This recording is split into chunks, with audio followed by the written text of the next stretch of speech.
Merhabalar arkadaşlar. Hadi Örsen'i YouTube kanalıma hepiniz hoş geldiniz. Bugünkü videomda 1,5-2 yaşa uygun çok tatlı, çok sevimli, ayıcıklı bebek hırkasının anlatımını yapacağım. Hırkamı 7 numara şiş kullanarak ördüm.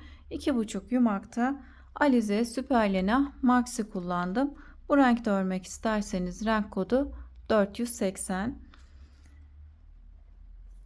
Hırkamızın beden genişliği 31 santim.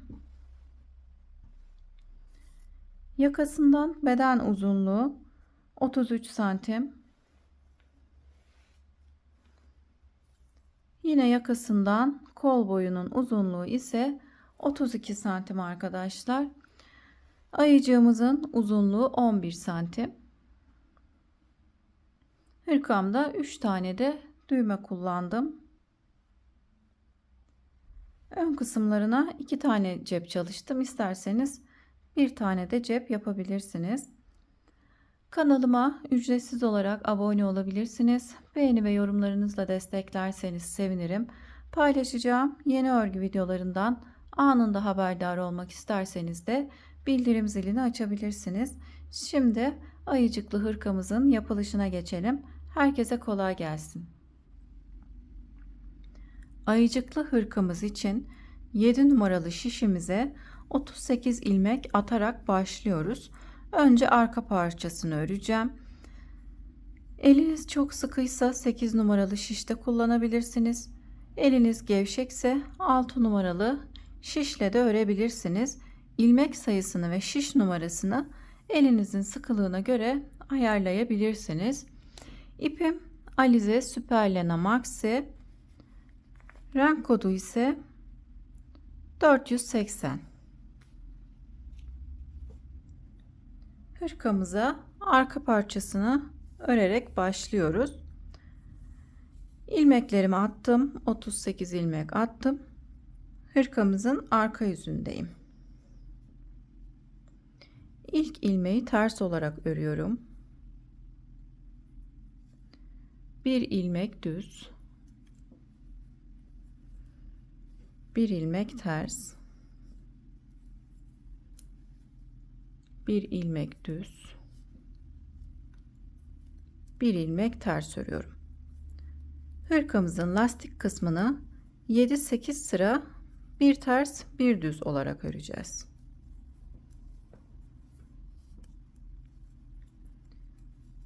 Sıra sonunda bir ilmeğimiz kalana kadar ilmeklerimizi bir ters bir düz olarak örelim.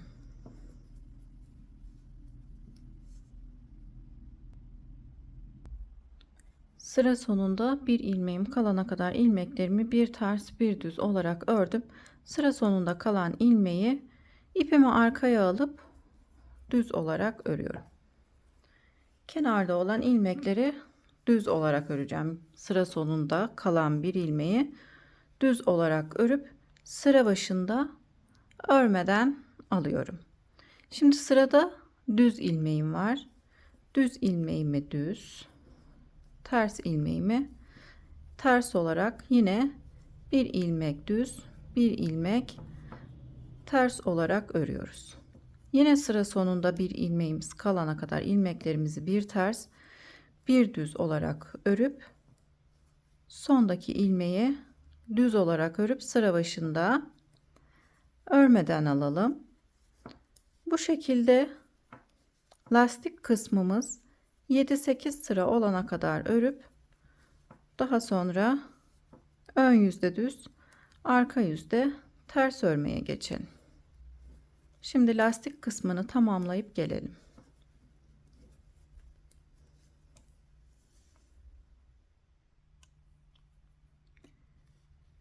Yedi sıra ördüm. 1 2 3 4 5 6 7. Şimdi ön yüzdeyim.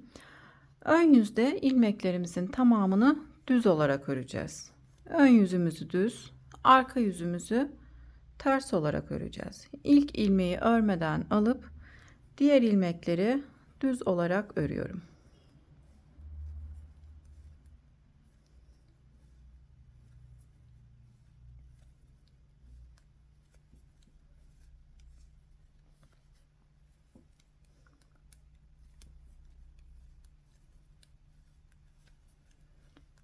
Bütün ilmeklerimizi sıra sonuna kadar düz olarak örüp arka yüze geçelim.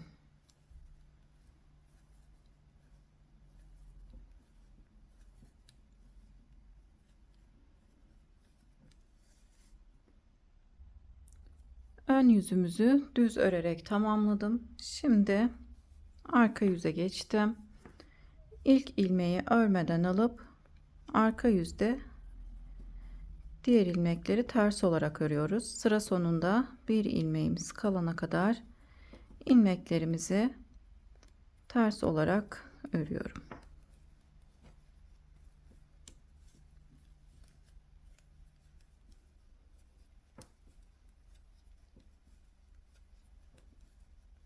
Bir ilmeğimiz kalana kadar ilmeklerimizi ters olarak örelim. Sıra sonunda bir ilmeğim kaldı. Sondaki ilmeği düz olarak örüyorum. Her zaman sıra sonundaki ilmeğimizi düz olarak örüyoruz. Sıra başında örmeden alıyoruz. 2 sıra örmüş olduk arkadaşlar.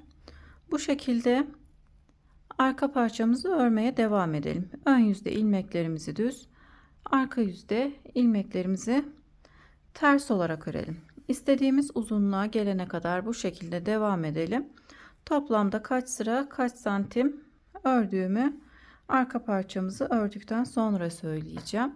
Arka parçada herhangi bir kesme ya da artırma işlemi yapmadan ilmeklerimizle şişimizde olan 38 ilmeğimizle ön yüzde düz, arka yüzde ters olarak örüp arka parçamızı tamamlayalım.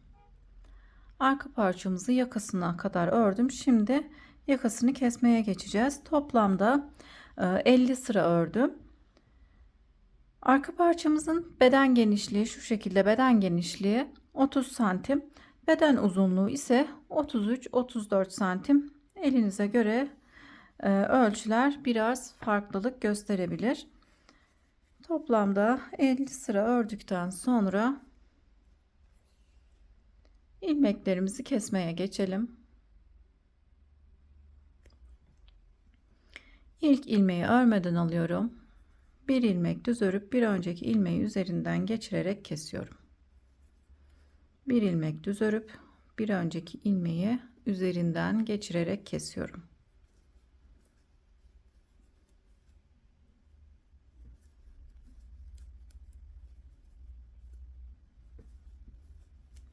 İlmeklerimizin tamamını bu şekilde hem örüp hem keselim. Daha sonra ön parçalarımızı örmeye geçelim.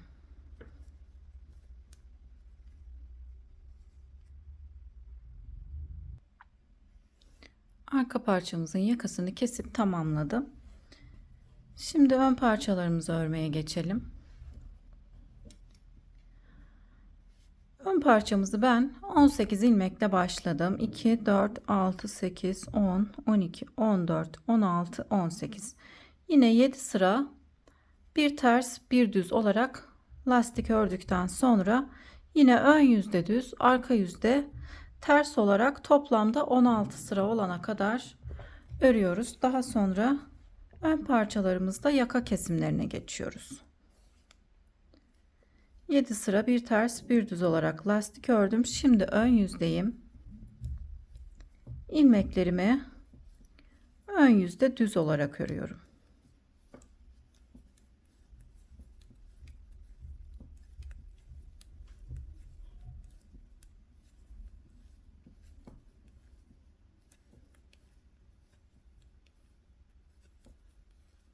Sıra sonundaki ilmeğimi de düz olarak ördüm.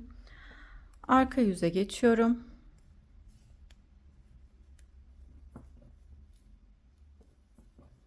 Arka yüzde ilk ilmeği örmeden alıp diğer ilmeklerimi ters olarak örüyorum.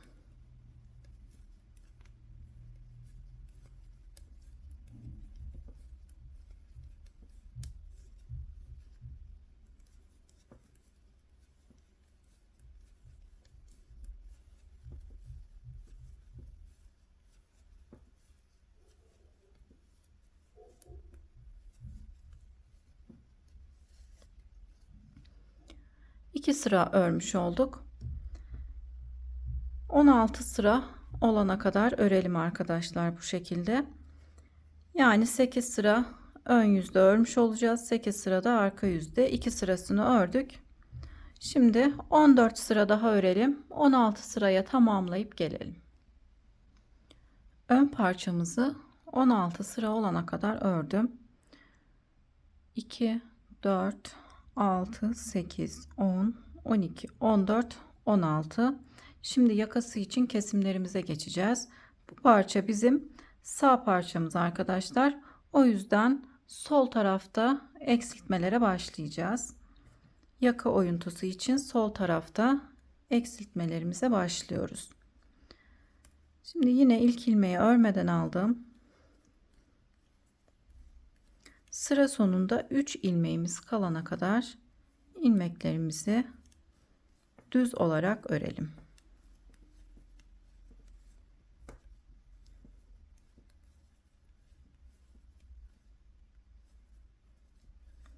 Sıra sonunda 3 ilmeğim kaldı. 2 tanesini birlikte örerek kesiyorum. Sondaki ilmeği düz örerek sıramı tamamlıyorum. Burada bir ilmek kesmiş oldum. Şimdi arka yüze geçiyorum. Arka yüzde ilmeklerimizin tamamını ters olarak örelim. Arka yüzde kesim yapmıyoruz. Kesimlerimizi ön yüzde yapıyoruz. Bir sıra kesim yapıp bir sıra yapmadan örüyoruz. Her sırada da kesim yapmıyoruz ön yüzde.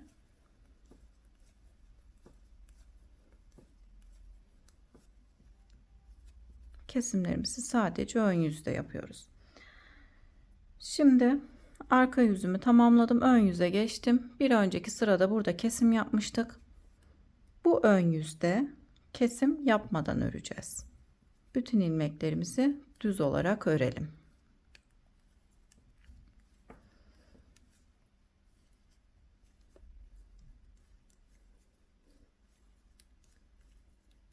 Her ön yüzde kesim yapmıyoruz. Bu sırada kesim yapmadan ördüm. Diğer ön yüze geçtiğim zaman yine aynı yerde kesim yapacağım. Arka yüzde ilmeklerimizi ters olarak örelim. İlk ilmeği örmeden alıp diğer ilmeklerimi ters olarak örüyorum.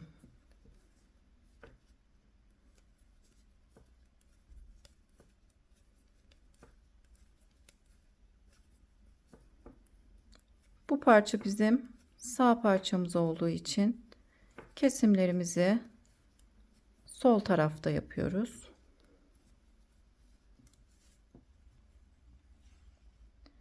Arka yüzü tamamlayıp ön yüze geçtim. Yine burada bir ilmek keseceğim. İlk ilmeği örmeden aldım. Sıra sonunda 3 ilmeğimiz kalana kadar ilmeklerimizi düz olarak örelim.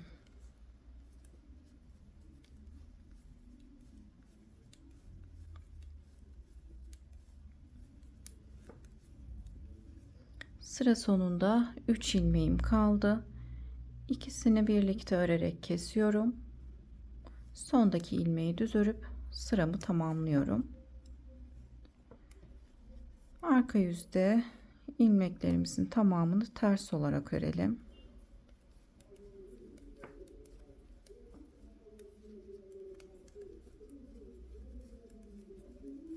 Sıramızı ters örerek tamamlayalım. Arka yüzü tamamlayıp ön yüze geçtim. Bu sırada kesim yapmadan ilmeklerimizi düz olarak örelim. Yaka kesimlerimizi bu şekilde yaparak şişimizde 10 ilmeğimiz kalana kadar kesimlerimize bu şekilde devam edelim. Her ön yüzde değil de bir sıra kesip bir sıra kesmeden yaka oyuntusunu oluşturalım arkadaşlar. Şişimizde 10 ilmeğimiz kalana kadar kesimlerimize devam edip gelelim. Yaka oyuntusu için kesimlerimi tamamladım. 18 ilmekle başlamıştık. 7 sıra bir ters bir düz olarak örüp daha sonra 16 sıra ördükten sonra kesimlerime başladım. Toplamda 8 ilmek kestim. 1 2 3 4 5 6 7 8. Bu sırada 8. ilmeğimi keserek tamamladım. Şişimde 10 ilmeğim kaldı. Toplamda 45 sıram oldu. Lastik kısmından sonra 45 sıramız oldu. 5 sıra daha öreceğim. 50 sıraya tamamlayacağım. Arka parçamızı da 50 sıra örmüştük. Ön parçamızı da sağ ön parçamızı da 50 sıraya tamamlayıp bu parçamızı da tamamlamış olalım arkadaşlar. 5 sıra daha öreceğim. 45 sıram oldu. Şimdi 5 sıra daha örüp gelelim.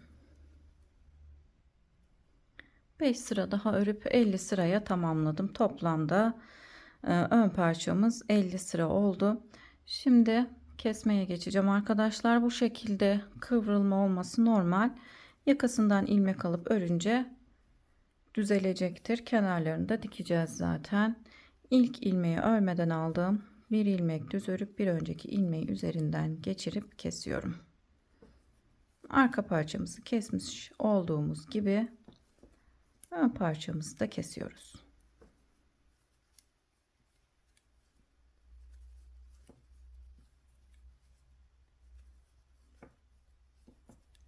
İlmeklerimizi çok sıkmadan, çok da gevşek kesmeyelim arkadaşlar. İlmeklerimi kesip tamamladım. Şimdi diğer parçamıza geçelim. Şimdi sol parçamızı örelim arkadaşlar. Sol parçada yaka oyuntusunu sağ tarafta yapacağız. Yine aynı şekilde 18 ilmekle sol parçama başladım. 7 sıra bir ters bir düz olarak ördüm. 1 2 3 4 5 6 7. Daha sonra 16 sıra örüyoruz. 2 4 6 8 10 12 14 16. Lastik kısmından sonra 16 sıra örüyoruz. Sağ parçamızın yakasını sol tarafta kesmiştik. Sol parçamızın yakasını ise sağ tarafta keseceğiz. Yaka oyuntusunu sağ tarafta yapacağız.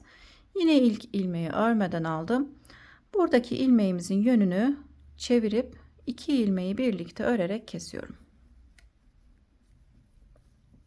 Sıra sonuna kadar ilmeklerimizi düz olarak örüyoruz.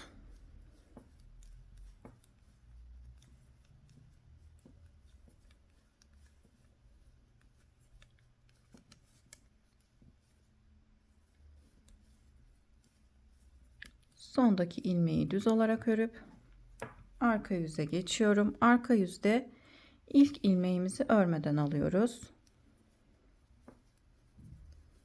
Arka yüzde ilmeklerimizin tamamını ters olarak örüyoruz. Sıra sonunda bir ilmeğimiz kalana kadar.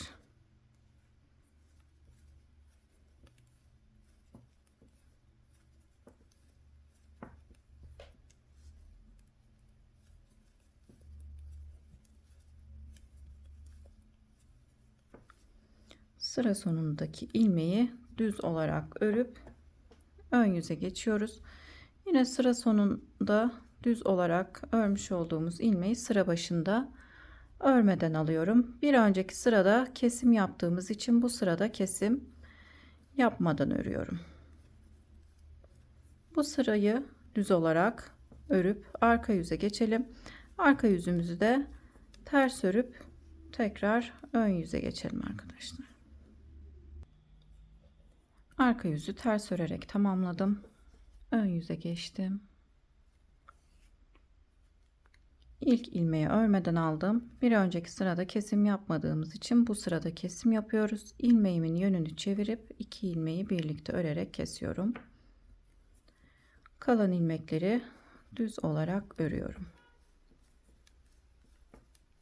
Kesimlerimizi diğer ön parçada yapmış olduğumuz gibi her ön yüzde değil de bir sıra kesim yapıp bir sıra yapmadan kesimlerimize devam ediyoruz. Toplamda 8 ilmek keseceğiz.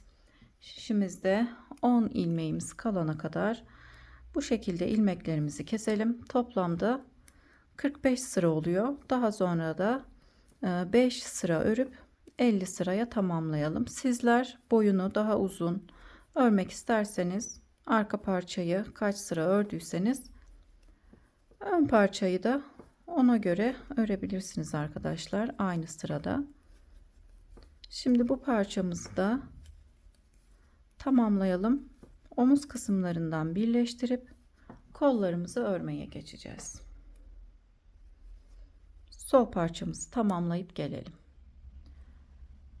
Ön parçalarımı tamamladım. Şimdi arka parçayla ön parçalarımızı birleştirelim arkadaşlar. Ben omuz kısmından sol parçamızı birleştirdim.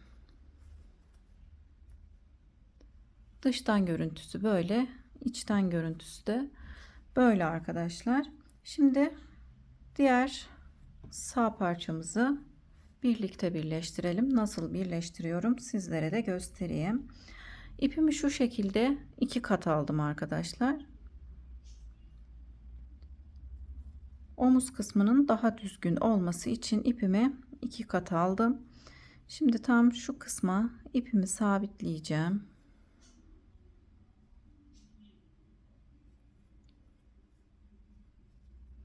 Buraya sabitledim. Ön tarafa geçiyorum. Ön tarafa geçtim. Şimdi arka parçamızın uç kısmından dikmeye başlayacağız.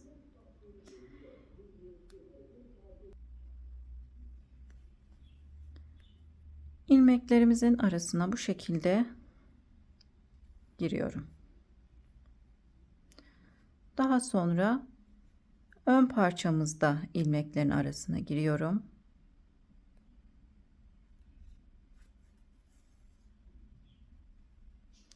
Arka parçaya geçip ilmeklerin arasına bu şekilde girip tekrar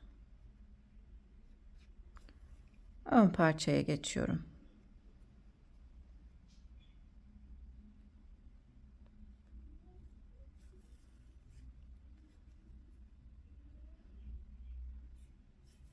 Önce ön parçadan, daha sonra arka parçadan ilmeklerin arasına girip dikiyoruz.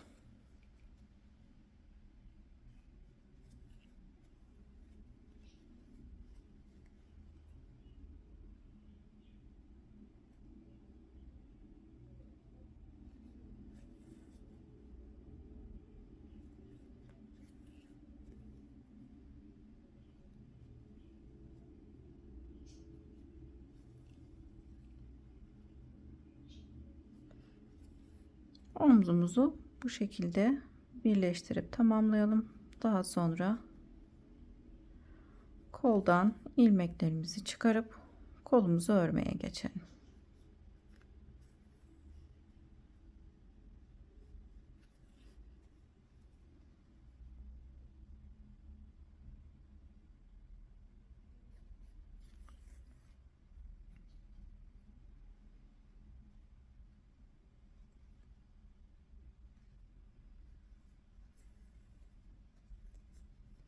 Omuz kısmını tamamladım. İpimizi tam bu köşeye sabitleyip keselim.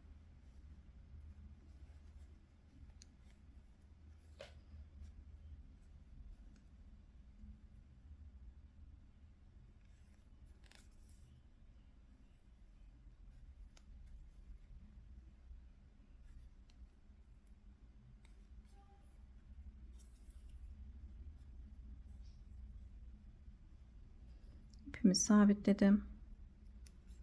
İlmeklerin aralarından geçirerek iplerimizi gizleyelim. Burada olan iplerimizi de ilmeklerin aralarından geçirip gizleyelim arkadaşlar.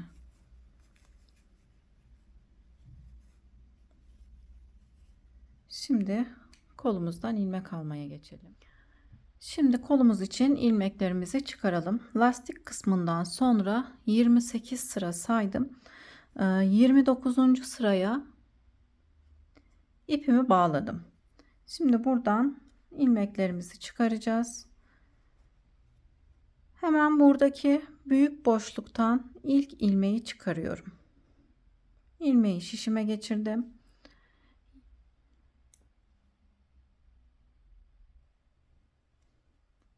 Hemen yanındaki boşluktan da bir ilmek çıkarıyorum. Daha sonra iki büyük boşluğun arasında olan küçük boşluktan ilmek çıkarıyorum. Tekrar büyük boşluktan iki kez büyük boşluktan ilmek çıkarıp bir kez arada olan küçük boşluktan çıkarıyoruz.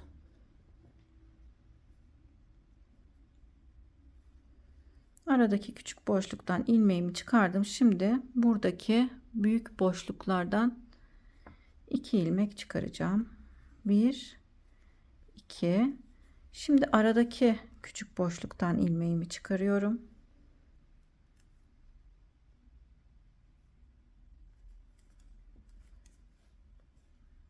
1 2. 2 ilmek büyük boşluktan, bir kez küçük boşluktan.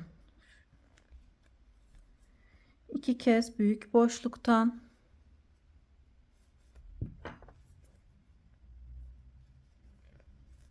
şimdi aradaki küçük boşluktan ilmeklerimizi çıkaralım. Şimdi büyük boşluktan bir tane çıkarıp ilmeklerimizi sayalım. Toplamda 16 ilmeğimiz olması gerekiyor. 1 2 3 4 5 6 7 8 9 10 11 12 13 14 15 16 ilmek buradan, 16 ilmek de ön bedenden çıkaracağız, ön parçada. Aradan da bir ilmek çıkaracağım tam şu kısımdan.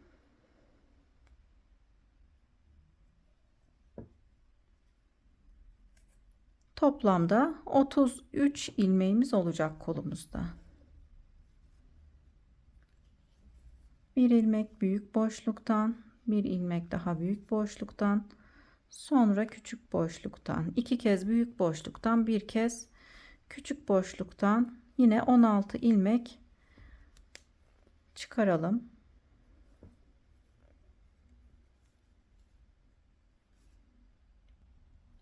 16 ilmek de buradan çıkardım. Toplamda 33 ilmeğim oldu. Şimdi 33 ilmekle 33 sıra öreceğiz. Arka yüzde ters, ön yüzde düz olarak 33 sıraya tamamlayacağız. Arka yüzde ilmeklerimizi ters, ön yüzde ilmeklerimizi düz olarak öreceğiz.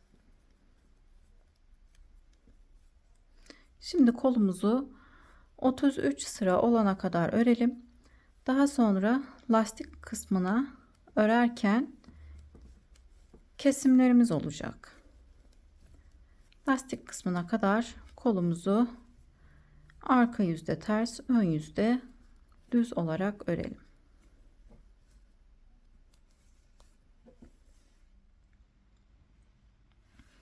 Kolumuzu 33 sıra olana kadar ördüm. 2 4 6 8 10 12 14 16 18 20 22 24 26 28 30 32 33. Şimdi kol lastiğimizi örmeye geçiyorum. İlk sırada kesimlerimiz olacak. 8 ilmek keseceğiz.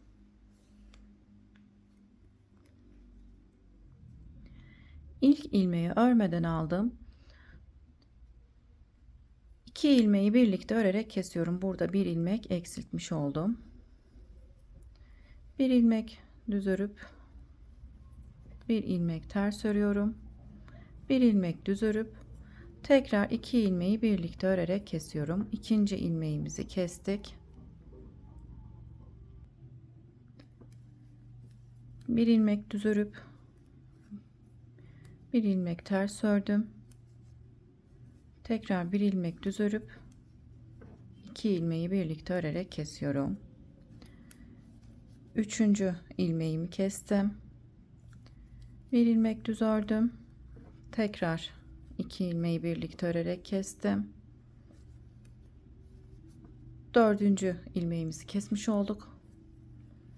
Bir ilmek düz örüp tekrar 5. ilmeğimi kestim. 3 ilmek daha keseceğim. Bir ilmek düz örüp yine 2 ilmeği birlikte örerek kestim. 6. Bir ilmek düz ördüm, bir ilmek ters ördüm, tekrar bir ilmek düz örüp 2 ilmeği birlikte örerek kesiyorum. 7. ilmeğimi kestim. Bir ilmek düz ördüm. 8. ilmeğimi kestim. Bir ilmek düz, bir ilmek ters ördüm. Sıra sonundaki ilmeği de düz olarak ördüm.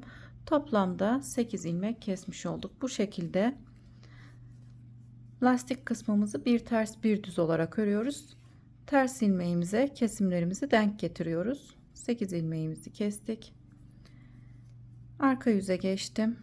Düzleri düz, ters ilmeklerimi ters olarak örüyorum.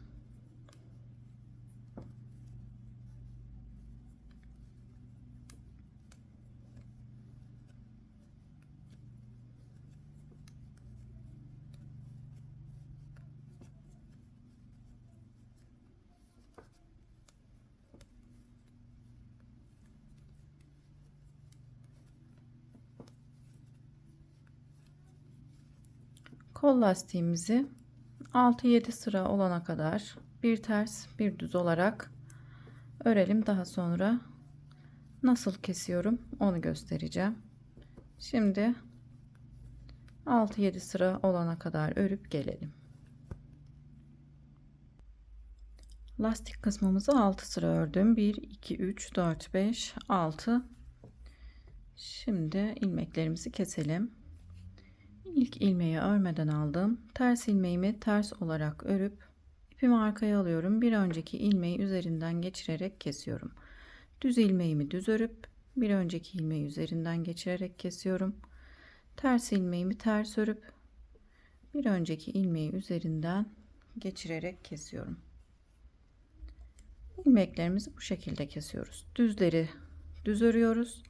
Ters ilmeklerimizi ters örüyoruz.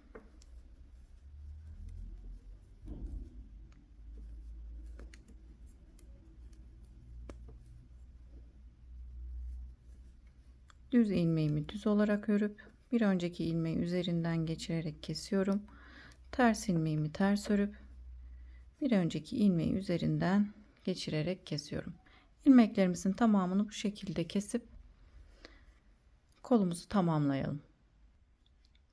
Kolda olan ilmeklerimi kesip tamamladım. Dikmek için de ipimi bu şekilde uzun bıraktım. Şimdi örgü iğnesi kullanarak kolumuzu ve beden kısmını dikeceğim.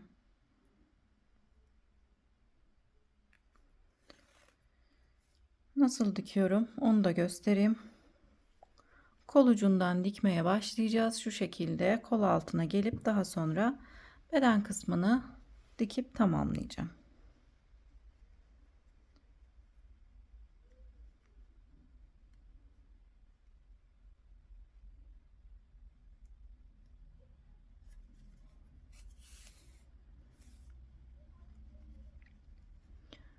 Sondaki ilmeğimizin arasına giriyorum arkadaşlar, bu şekilde.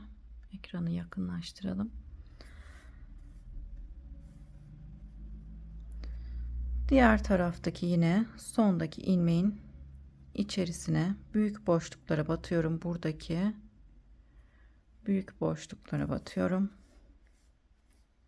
Dıştan dikiyoruz.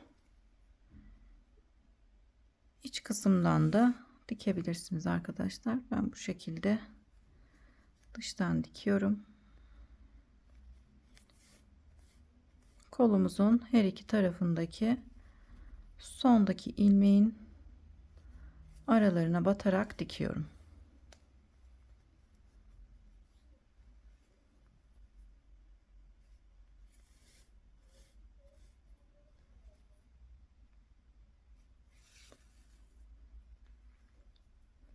şekilde kolumuzu ve beden kısmını dikip tamamlayalım. Ben diğer kolumuzu da ördüm arkadaşlar. Diğer kolumuzu da aynısı gibi örüyoruz. 33 ilmek alıp 33 sıra ördükten sonra 6 sıra lastik örüp ilmeklerimizi aynı şekilde kesiyoruz. Yine bu kolumuzu da birleştirelim. Daha sonra yakasından ilmek alıp yakasını örüp hırkamızı tamamlayalım. Kolda ve bedende dikme işlemini tamamladım. Dikiş izimiz bu şekilde arkadaşlar. Belli olmuyor. Şimdi hırkamızın lastik kısmının tam uç kısmına ipimi bağladım. Şimdi ilik açacağım. Yine 7 numaralı misinalı şiş kullanacağım arkadaşlar örerken. İpimi arka kısma bağladım. Tığ yardımıyla ilmeklerimizi alalım. İlmekleri alıp şişimize geçirelim. Buradaki büyük boşluklara ara ara da küçük boşluklara batarak ilmeklerimizi çıkaracağız. Şimdi ilk büyük boşluktan ilmeğimi çıkardım. Şimdi küçük boşluktan ilmek çıkarıyorum. 2 kez büyük boşluktan, bir kez küçük boşluktan.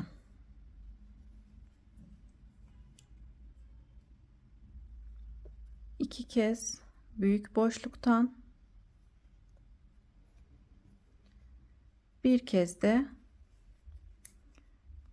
küçük boşluktan ilmeklerimizi çıkararak bu şekilde sıralamaya dikkat ederek devam edelim.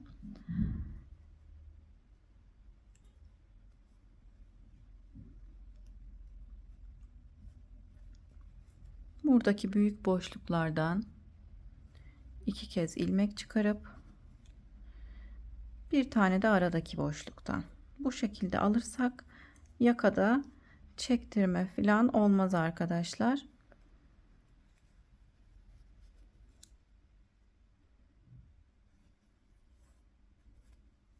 Şimdi yaka kısmına kadar bu şekilde, şu kısma kadar bu şekilde ilmeklerimizi devam edelim. 2 kez büyük boşluktan, bir kez küçük boşluktan almaya devam edelim. İlmeklerimi yakasına kadar çıkardım. 45 ilmeğim oldu arkadaşlar. Ön parçamızda 45 ilmeğim oldu. Şimdi yakasından ilmek çıkaracağım. Yakasında burada görmüş olduğumuz ilmek yerlerine batacağız arkadaşlar. Hepsine batacağız. Yakasından da bu şekilde ilmeklerimizi çıkaralım.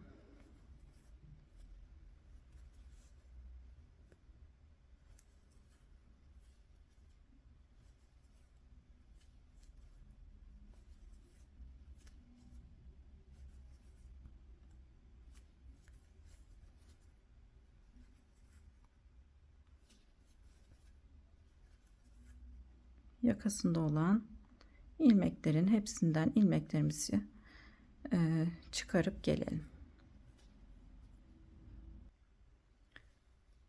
Yaka kısmından da ilmeklerimi çıkardım. 2, 4, 6, 8, 10, 12, 14, 16, 18, 19 ilmeğimiz oldu.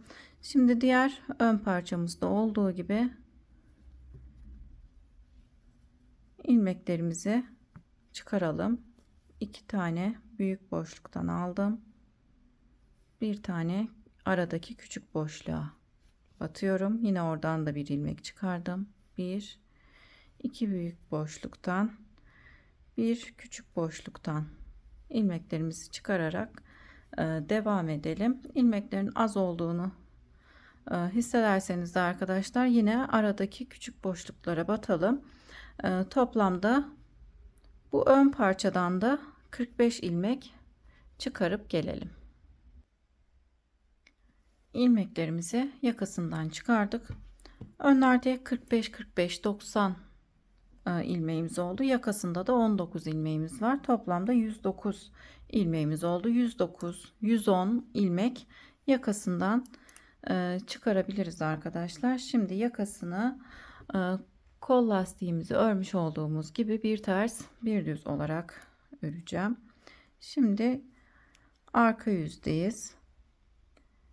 İlk ilmeği de örelim. Bir ilmek ters ördüm. Bir ilmek daha ters örüyorum. Bir ilmek düz. Bir ilmek ters. Bir ilmek düz.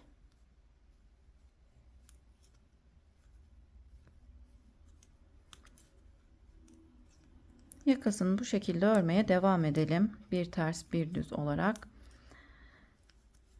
Arka yüzdeyiz. Arka yüzümüzü tamamlayalım. Ön yüze geçelim. Ön yüzde de bir sıra örelim. Tekrar arka yüze geçince 3. sıramızı örerken ilik açacağız. Şimdi 3. sıraya geçip gelelim. Arka yüzdeyim. Yakamızın 3. sırasını örüyorum. Sıra sonunda 2, 4, 6, 8, 10, 12, 14, 16, 18, 19 ilmeğimiz kaldı. Şimdi ilik açacağız. 3 tane ilik açacağız. İpim önde. Şu şekilde 2 ilmeği birlikte örerek kesiyorum. Kesmiş olduğum ilmeği sayıyorum. 1, 2, 3, 4, 5, 6, 7. 7 ilmek örüp tekrar ipimi öne aldım. Yine 2 ilmeği birlikte örerek kesiyorum. İkinci iliğimi açtım. Kesmiş olduğum ilmeği sayıyorum. 1, 2, 3, 4, 5, 6, 7. 7 ilmek ördükten sonra ipimi tekrar öne aldım. 2 ilmeği birlikte örerek kesiyorum. Sondaki ilmeği de düz olarak örüyorum. 3 tane ilik açtık. Şimdi ön yüze 4. sırayı örmeye geçiyorum.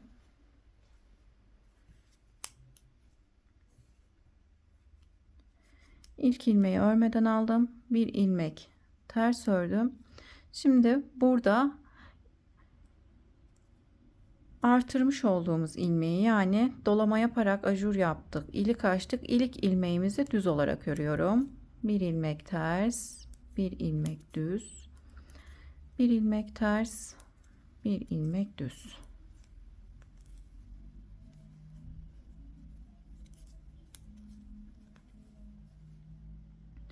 Buradaki ilik ilmeğimizi yine düz olarak örüyorum. Sıralamaya yine aynı şekilde devam ediyoruz. Bir ters bir düz olarak.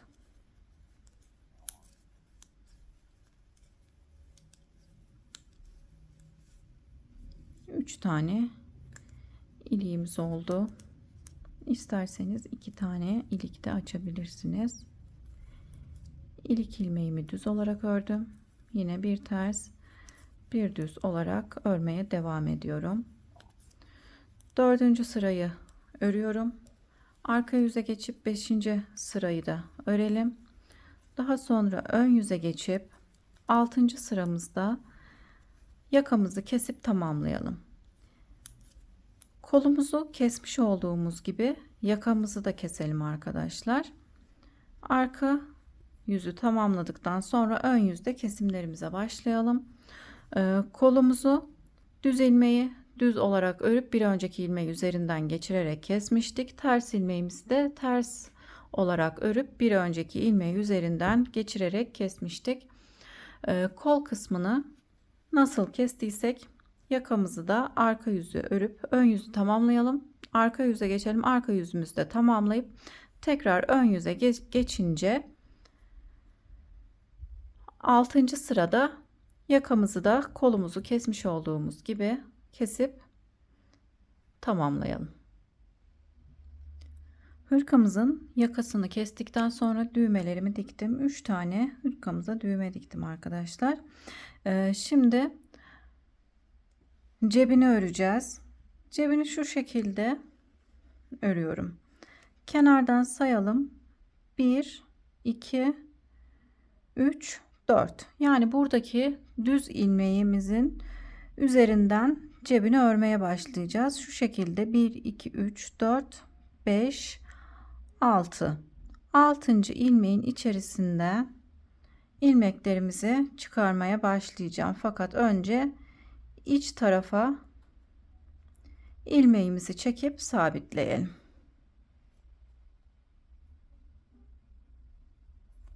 İpimizi iç tarafa geçirdim. Buraya ipimizi sabitleyip sıkıştıralım. Daha sonra ilmeklerin arasından geçirerek ipimizi gizleyelim. Buraya ipimi sıkıştırdıktan sonra tam buradan sayıp 1, 2, 3, 4, 5, 6. Buradaki düz ilmeğimizin üzerine denk gelecek şekilde 6 sıra sayıyoruz. İlk ilmeğimi buradan çıkardım. Daha sonra aynı sırada ters ilmeğimizin üzerinden çıkaracağım.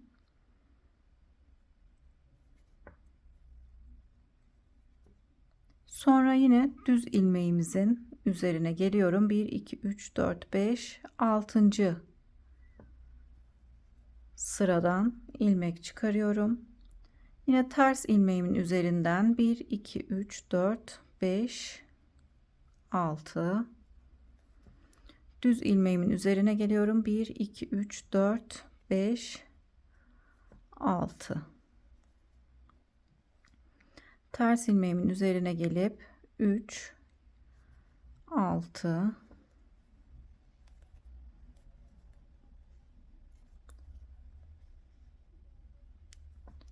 9, 10 ilmek çıkaracağız arkadaşlar. Şimdi ters ilmekten çıkarmıştık. Düz ilmeğimizin üzerine gelip buradan çıkaralım. Şimdi ters ilmeğimizin 1, 2, 3, 4, 5, 6. 6. sıradan düz ilmeğimizin 1, 2, 3, 4, 5, 6 tam şu kısımdan ilmeklerimizi çıkarıyoruz. 3, 6, 9. Bir ilmek daha çıkaralım. Bu defa ters ilmeğimizin üzerinden 1, 2, 3, 4, 5, 6. sıradan ilmeğimizi çıkarıyoruz. Şu şekilde kenardan sayarsak 1, 2, 3, 4. Buradaki düz ilmeğimizin üzerinden başlıyoruz. Buradan sayarsak da 6. sıradan ilmeklerimizi çıkarıyoruz. 10 ilmek çıkardım. Şimdi arka yüzüne geçiyorum. İlk ilmeği aldım. Arka yüzde olduğumuz için ters örüyoruz.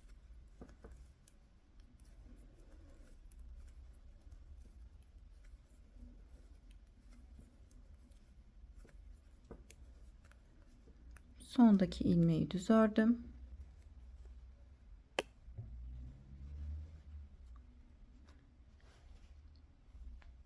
Ön yüze geçtim.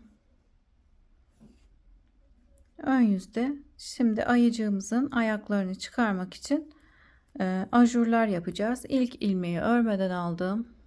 Bir ilmek düz örüyorum. Dolama yaptım.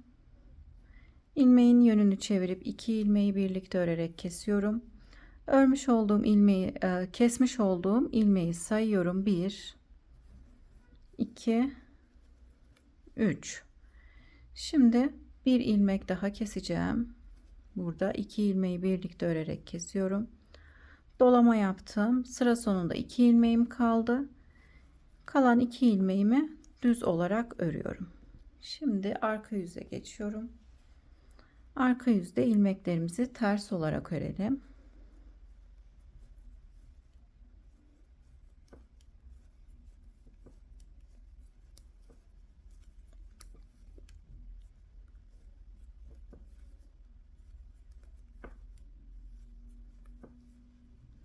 sondaki ilmeği düz olarak örüyorum. Ön yüze geçtim. Arka yüzü tamamladıktan sonra şimdi 2 sıra ön yüzde düz, 2 sırada arka yüzde ters örelim. Daha sonra tekrar bu şekilde ajurlar yapacağız. 4 sıra ördüm. Yani 5 sıramız oldu ajur yaptıktan sonra. Yine aynı şekilde ajurlarımızı yapalım. İlk ilmeği örmeden alıp bir ilmek düz ördüm. Dolama yaptım. İlmeğimin yönünü çevirip 2 ilmeği birlikte örerek kesiyorum. Kesmiş olduğum ilmeği sayıyorum. 1, 2, 3. 3 ilmek örüp tekrar 2 ilmeği birlikte örerek kesiyorum. Dolama yapıp kalan ilmeklerimi düz örüyorum. Şimdi arka yüze geçtim. Şimdi cebimizin üst kısmına lastik öreceğiz. Bir ters bir düz olarak yakasını örmüş olduğumuz gibi öreceğiz. Şimdi ilk ilmeği aldım. Bir ilmek düz, bir ilmek ters, bir ilmek düz, bir ilmek ters, bir düz, bir ters, bir düz, bir ters ve bir düz. Ön yüze dönüyorum.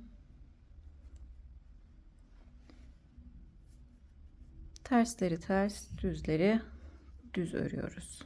Düz ilmeğimi düz, ters ilmeğimi ters. Bu sıramızda bir ters bir düz olarak tamamlayalım. Arka yüze geçelim. Arka yüzümüzü de yine ters ilmeklerimizi ters, düzleri düz olarak örüp ön yüze geçip gelelim. Şimdi bir sıra arka yüzde örüp gelelim. Ön yüze geçtim. Şimdi ilmeklerimi keseceğim. Düz ilmeğimi düz olarak örüp bir önceki ilmeği üzerinden geçirerek kesiyorum. Bir ilmek ters örüp yine bir önceki ilmeği üzerinden geçirip kesiyorum. Bir ilmek düz, bir ilmek ters örüp bir önceki ilmeği üzerinden geçirerek kesiyoruz. Yakamızı ve kolları kesmiş olduğumuz gibi cebimizi de kesiyoruz.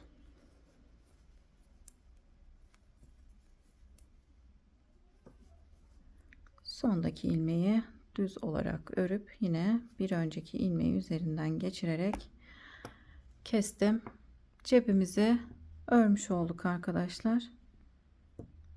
İpimizi biraz uzun keseceğim.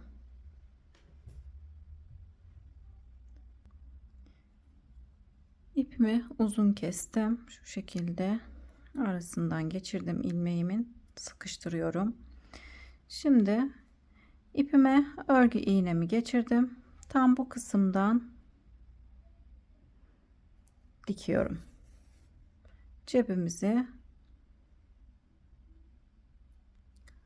hırkamıza dikelim arkadaşlar. Diğer tarafı da aynı şekilde dikip cep kısmını tamamlayalım.